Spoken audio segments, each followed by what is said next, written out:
ата-eneler, kımmatlı muallimler, adaplı dostlar, Cengap'ın kumarının katışımcıları. Kutmanlı günümüzdür benim. Bu gün biz üçün Akdağ Kubanışlı gün. Ankeni bugün bizde Bilimler Festivali'na Hoş geldinizdir. Добрый день, дорогие друзья, гости, уважаемые родители и учителя. Мы очень рады видеть вас в этот день и в этот час. Праздник может быть сегодня очень разным, но он обязан быть для вас прекрасным. Guten Tag, liebe Eltern und Gäste. Herzlich willkommen in Bilim Festivali. Bilim tünde altındağı şam çırak. Bilim alsanlarına açıp jarkırab dep, Yusuf Balası'nın atağız aytkanday, Atağı Respublikaga tanılan kreatif talim, innovatsiялық мектепке birinci класстан beri bilim жана тарбия алып келе жатканыбызга Sıyımın tanabız. Ооба, биз 4 жыл ичинде дүйнөдөгү кызыктуу бизге тааныш болбогон жаңы түшүнүктөргө жана билимдерге ээ болдук. Бул нерселерди үйрөнгөндө ар дайым байкагыч жана сезгич болооруна тарбияландык. Биз канчалык деңгээлде укганды, жазганды жана көптөгөн материалдарды үйрөнгөнүбүзгө күбө болуңуздар. Итоги учения подводим и вспомним, что запомнилось более. Но кто же герой сегодняшней встречи? Кому говорить будем страстные речи? Билимдин ачы бешигин, билсемчи барын дешүнүн, жылдар өтүп сезилбестен алмашып, өтүп жатат билинбестен убакыт. Алкыш айтып мугалимге, мектепке. 5. класска atanabız.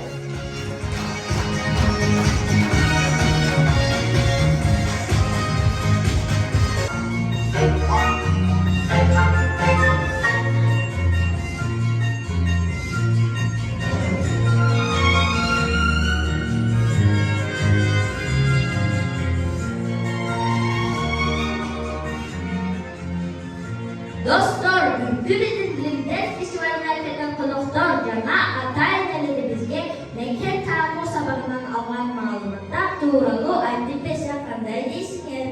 En son Atay teyzeler eskerde maçıydı dönmek verelim. Biz dünyanın her bir tanrı biliriz. Gittikten kararında adı kömürlüğü akemlemeli denize elip cahanlı körünür. Ушулардан зор суу лейкигинин аралыктарында кургактык бөлүктөр жайгашкан. Алар мачиликтер. Мачиликтер бул бардык тарабынан суу менен курчалган кургак жердин чоң бөлүктөрү. Жер шары дүйнө бөлүгүндө эле 6 бөлүккө 6 мачиликке бөлүнөт. Евразия, Африка, Түндүк Америка, Түштүк Америка, Австралия, Антарктида. Бардык мачиликтер бири-биринен көлөмү жана жаратылыш шарттары орду менен айырмаланат. Африка эң ысык материк. Түндүк Америка табиятты Евразияга табиятына окшош материк. Түштүк Америка эң ымдуу материк. Антарктида жер жүзүндөгү эң бийик жана эң суук материк. Австралия жердин чыгыр жана батыш шарларында эң кичине материк жайгашкан. Евразия жердеги эң чоң материк. Биздин материктер суу мекени менен курчалган. Ал дүйнөлүк мухит материктер менен аралдар өзүнчө бөлүктөргө бөлөп. Дүйнөлүк мухит бул жердин түздүү жана түздүү суу мекендиги. Күн сайын кечине дүйнөлүк мухиттердин суусу көтөрүлүп, кургак жерлердин кайсы бөлмөлүктөрү кургатылат. Эртең менен жээктерди бошотуп, кайра толтурулат. Denizler менен көмүлүк daha суу ташканда кая татыылат. Мындай кылыгуштун себеби айдын татылуу күчү. Мухиттердин эң чоңу жана тереңи Тынч мухити, ал эми эң кичинеси Түндүк муз мухити, Евразияга эң жакын Индия мухити. Аралдар аркылуу бөлүнгөн суулар деңиздер деп аталат. Мухиттердин менен деңиздердин суулары туздуу болот. Балдар, дүйнөдө көптөгөн куштуу жерлер бар. Атлант мухити менен Тынч мухиттери жөнүндө окуган беле. Бул эки океандын суулары бири-бирине аралашпайт. Алардын ортосунда көзгө көрүнбөгөн болгондай. Эмне себептен деп ойлойсуңар? Биринчисинен, сунун тыгыздыгынын айырмасы Атлантика жана Тынч океандарга аралашуусуна жол бербейт. Мындан тышкары океандар температурасы биологиялык ар түрдүү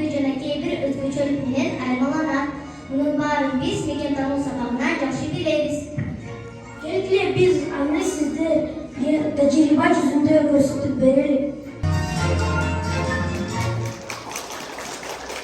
Tuzlu sunumda ızdırı çok. Kendi kadar tecrübede tenzih vereyim.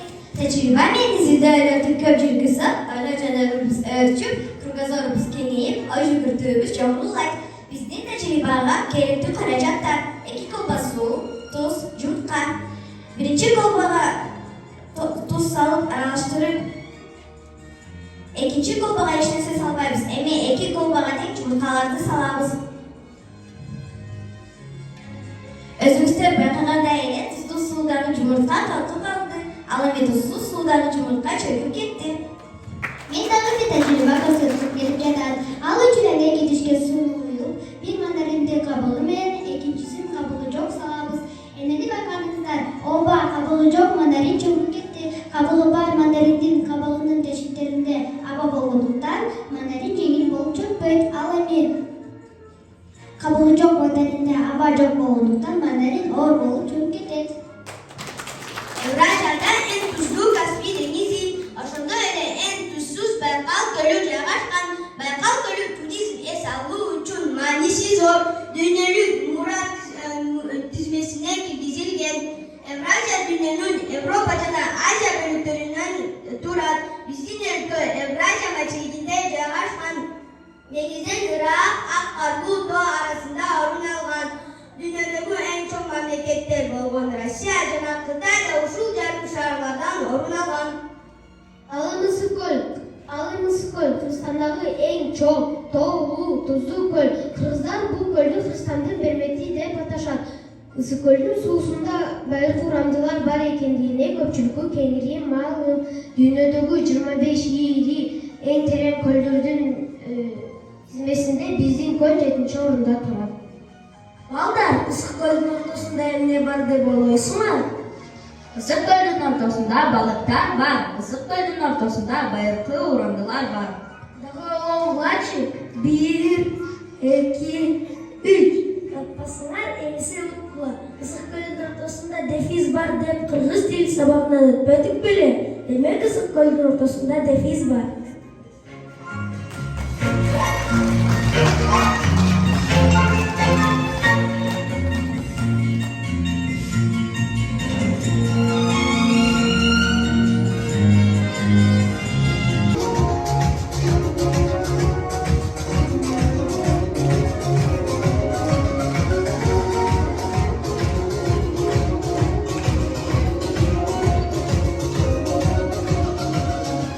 Бардык материк бири-бирине көлүмү жана жартылуу шарттын орду менен гана айрылбастан, ол түсү жана тили менен айрылган. Ал эми биздин эне тилибиз кыргыз тили. Эне тилибиз бизге улуу жана ийик дейт. Эне тили болгон эл улуу деген макал бар, балдар. Бул сүйлөм 2 бөлүктөн турат экен. Сөздөрдөн жана бөтөн сөздү көрүп болот. Биз кыргыз сабаган 4 жана бөтөн сөздү өтүп берет. Ооба, туура айтасыңар я. Эне тили болгон эл болбой, башка бирөөнүн сөзү деген кыргыздарда макал бар. Автордун сөзү жүзбүзүн сөз. Биз кыргыз тил сабаган 4 сөз менен бөтөн сөздү туура жазуудан үйрөнгөнбүз. Келгиле, ата-энелеримизге айтып берели. Өзүмүздүнчө автордун сөзү 4 сөз деп аталат. 4 сөз муржага жазылмай алынат. Башка бирөөнүн сөзү 4 сөз деп аталат. 4 сөз бүтүн боюнча жазылып, тырмакчанын ичине алынып, бактылга менен жазылат. Келгиле балдар, кызыктуу ойдойбуз. Сүрөттөрдү жардамы менен билимге байланышкан макалдарды таап, 4 жана бөтөн сөздөрдү түзөлү. Билими күчтүү меңди чыгат, билеги күчтүү бирди чыгат деген макал бар. Билими күчтүү меңди жыгат, билеги күчтүү бирди жыгат. Бул бөтөн сөз. Ал эми деген макал бар, бул бөтөн сөз. Билимди сатып албайтаны казып алат деген макалды кантип түшүнөсүңөр?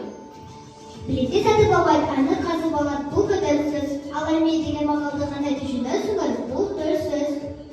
Балдар, сөз деген эмне? Сөз бул белгилүү бир мааниге ээ болгон жана адамдардын ортосунда байланыштуу негизги курамы. Ал ойду билдирүүгө, сезимдерди жана ойлорду тунтууга жардам берет. Сөз түзүлүшүнө карай уңгула сөздөр, жөнөкөй сөздөр, татаал сөздөр, кош сөздөр, кошмо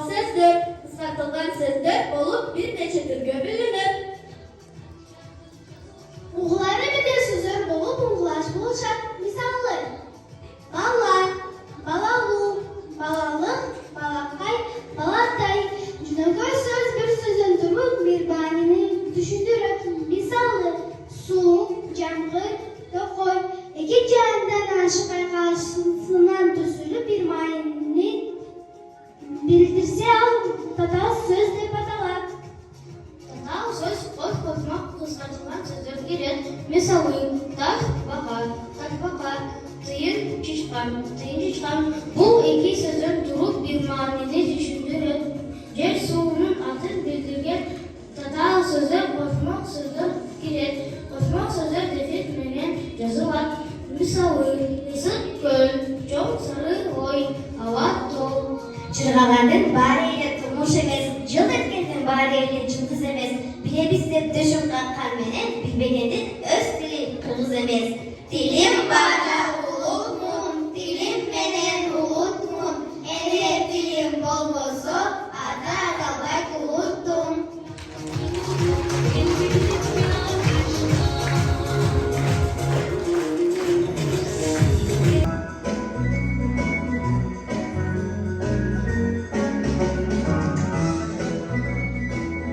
Guten Tag, liebe Eltern und Gäste.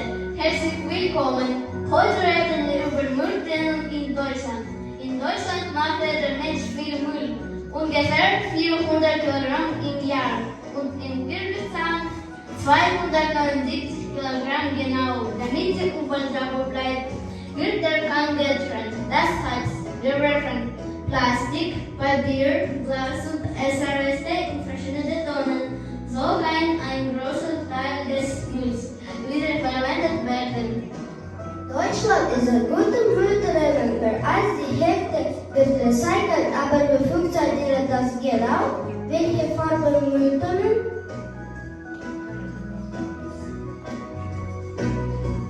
So, fertig, vergiss den Müll. Nein, das ist falsch. Falsch kommt nicht in den Restmüll. Oh, wirklich, aber warum?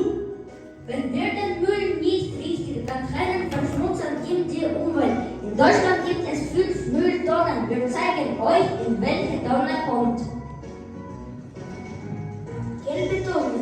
Hier kommt Plastikverpackung, zum Beispiel eine Plastikflasche oder Joghurtbecher.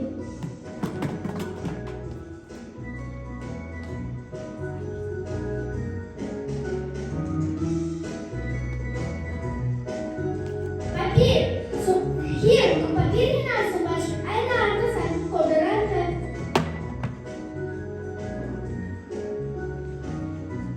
Hier Müll ist für Essen, zum Beispiel eine Bananenschale oder ein Apfelkern.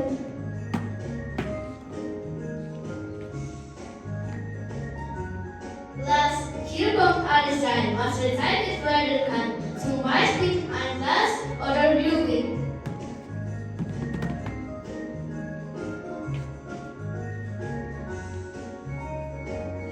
Jetzt machen wir einen Test. Wohin gehört die Bananenschale? Braune Tonne.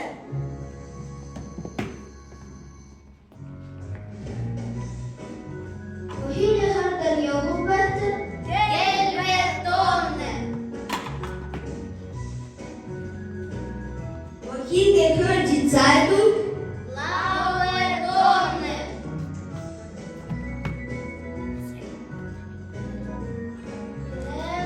Den Müll. Der Umwelt.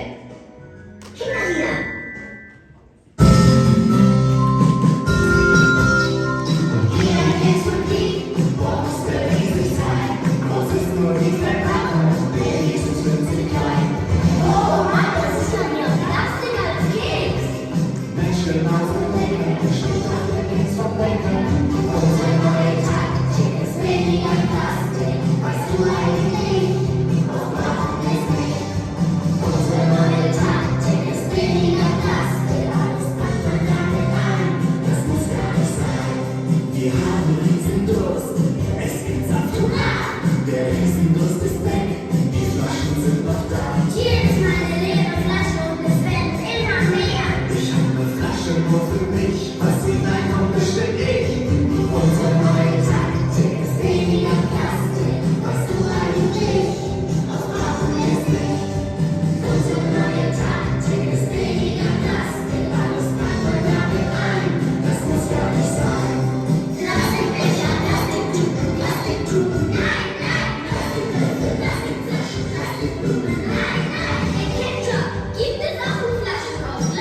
аралығында әр түрлі тапшырмаларды атқаруға үйренді. Дойытмалар, батал тәмілер, чоңдықтар, сан қатары, үріштер менен іштедік. Ошондой эле геометриялык фигураларды түздүк. Текстти жана логикалык ар түрдүү категориядагы тапшырмаларды аткарууга машыктык. Балдар, алган билимдерди пайдаланып, бул логикалык тапшырманы жолдорун тапкылачы. Эгер тик бурчтук 33-кө, квадрат 3/22-ге, квадрат тик бурчтук 25-ке барабар болсо, анда квадрат тик бурчтук 3/3 канчага барабар болот деп ойлойсуңар?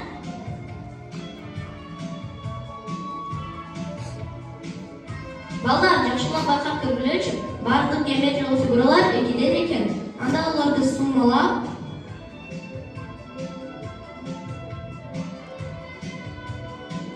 ар бир фигура экиден болгондуктан, булардын суммасын экиге бөлүп жиберели.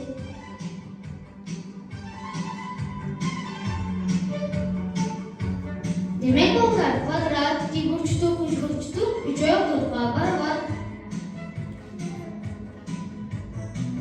Ооба, мен да таптым. Муну мен сиздерге далилдеп берейин. Квадратты табыш үчүн 3 бурчтук тик бурчтук 33-кө барабар. 40-тан 33-тү кемитсек 7-ге бар. Демек квадрат 7-ге барабар. Бул жерде квадрат жана 3/22-ге барабар. Тик бурчтукту табуу үчүн 40-тан 22-ни кемитип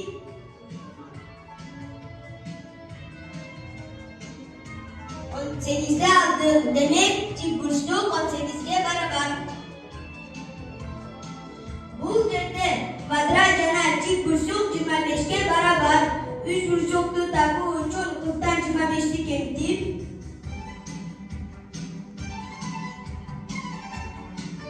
15'te aldım. Demek 3 burçluk 15'e beraber. Hurmatlı ata-eneler, canım doktor, biz sizlerge kalagan satı 999 999 9999 9999'ga kalkülatorsuz jengil jolu gösterip verelim. Sizden de çöndüm telefonlarınızdan yardımı menен tekşerip duranızlar bolot. Türkiye'de panelde gösterilir. 66.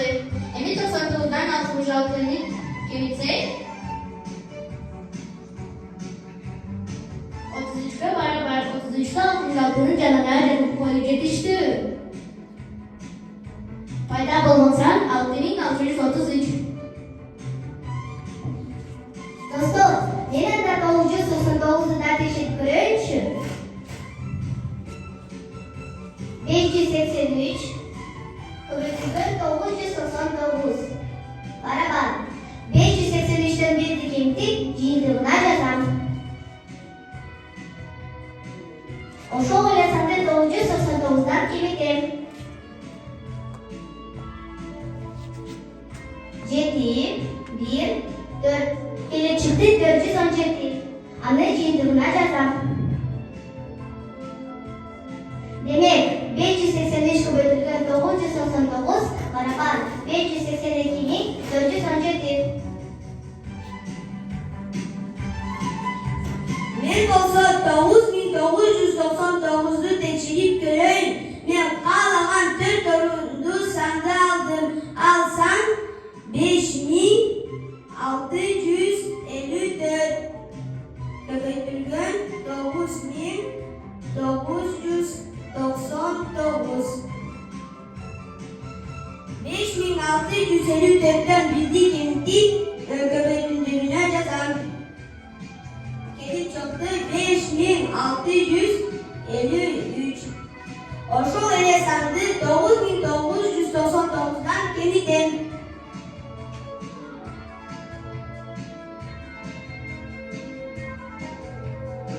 Aldım. 4 3 4 Kelip çıktı 4346. Anı cindığına yazan.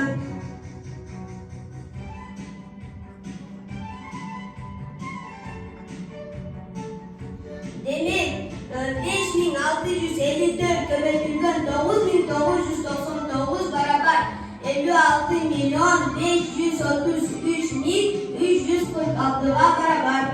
Eng so'nggi bolalar, trillionda qancha aql bor? Trillionda 12 ming bor.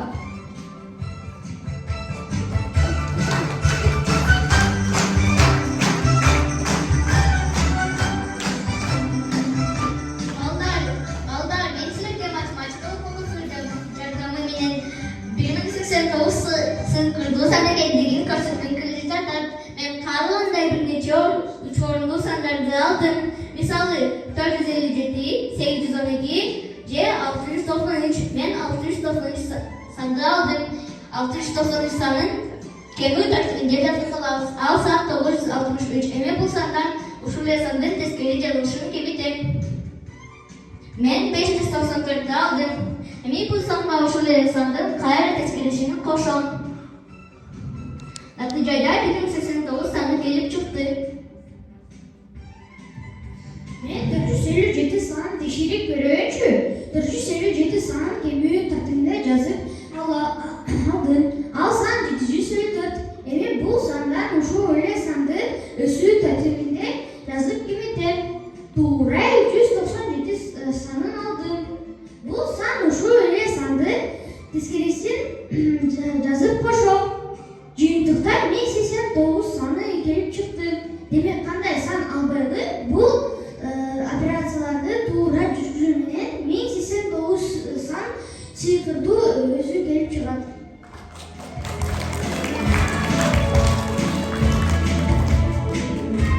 Доктор Учкуч же моряк ким болууну каалайсың?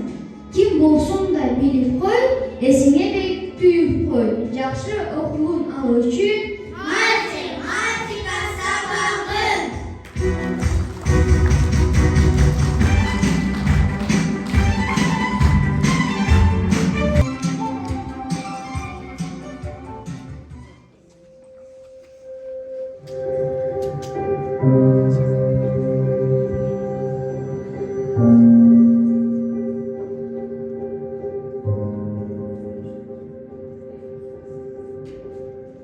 Ой, как же я устала, меня загрязняют, ссорятся и не берегут, а ведь это людям все, дом, воду, воздух и еду.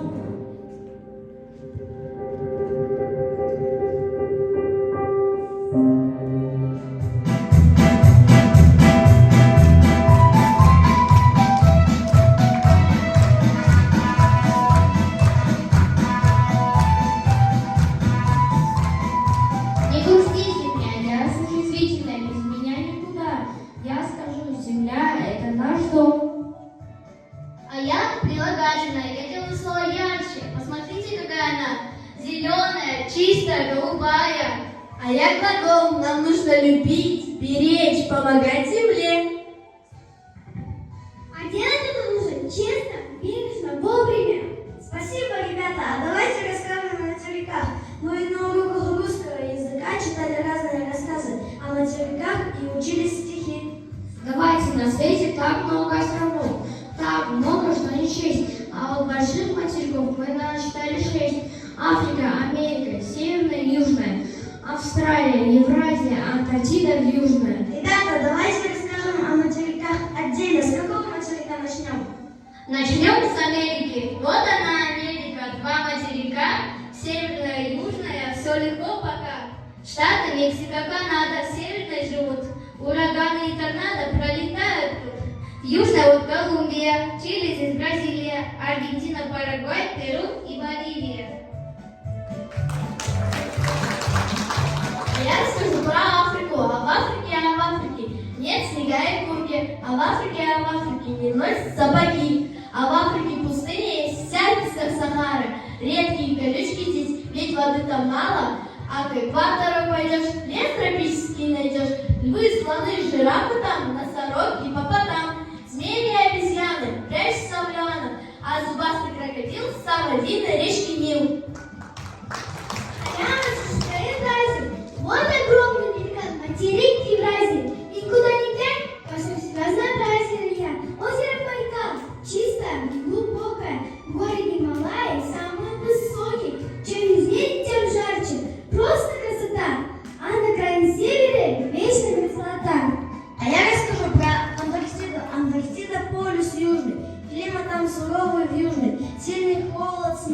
льдины, ходят важно там пингвины, в черных фраках, как артисты, и в рубашках белых чистых.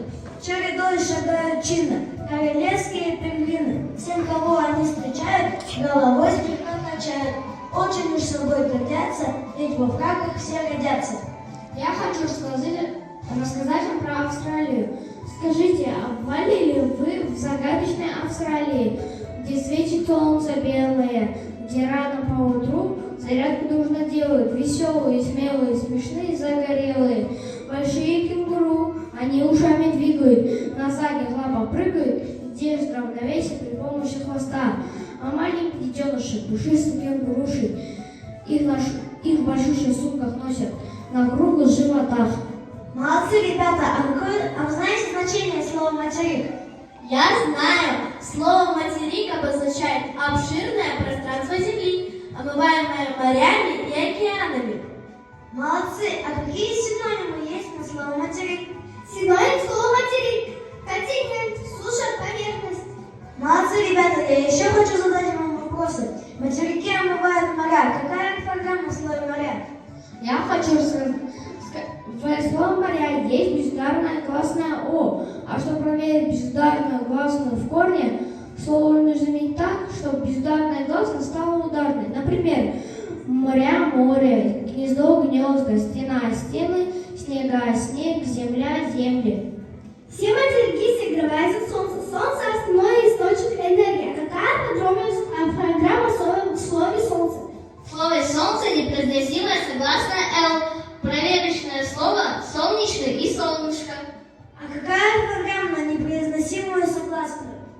Праздник, грустно, честно, пастбище, устно, сердце. Молодцы, ребята, я очень рада слышать такие ответы. Ребята, на 6 материках живут разные народы. Мы отличаемся от африканцев и европейцев цветом кожи, цветом волос. Но все мы живем на одной планете, на планете Земля. Нам нужно, чтобы на Земле был мир. Только так мы сможем сохранить планету.